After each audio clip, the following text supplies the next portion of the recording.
Hammaga assalomu alaykum. Bugungi videorolikda ozgina lичный vlog bo'ladi bu videorolikim.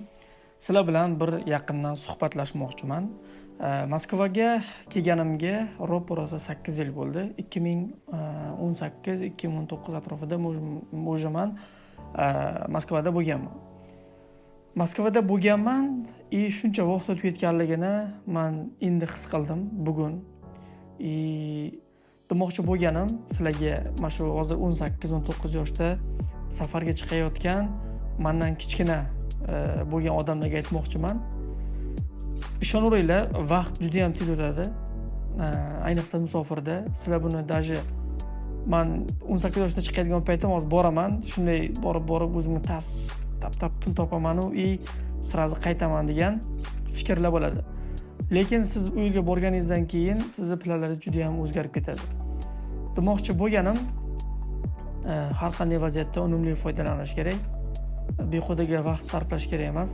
Hozir mana 8 yil o'tgan bo'lsa, orqamga bunday qarasam, 8 yil vaqt qanday o'tib ketganligini даже men 1 soniyaga tenglashtiraman.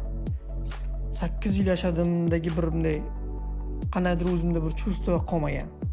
Demoqchi bo'lganim, shu paytgacha qancha vaqt o'tgan bo'lsa musofirda, bundan keyingisi ham shunday o'tib ketadi, biz buni bilmay qolishimiz mumkin. 10 yil deylik, 10 yil mana o'tib ketdi. Bundan buyoq yana 10 yil o'tib ketishi hech gap emas.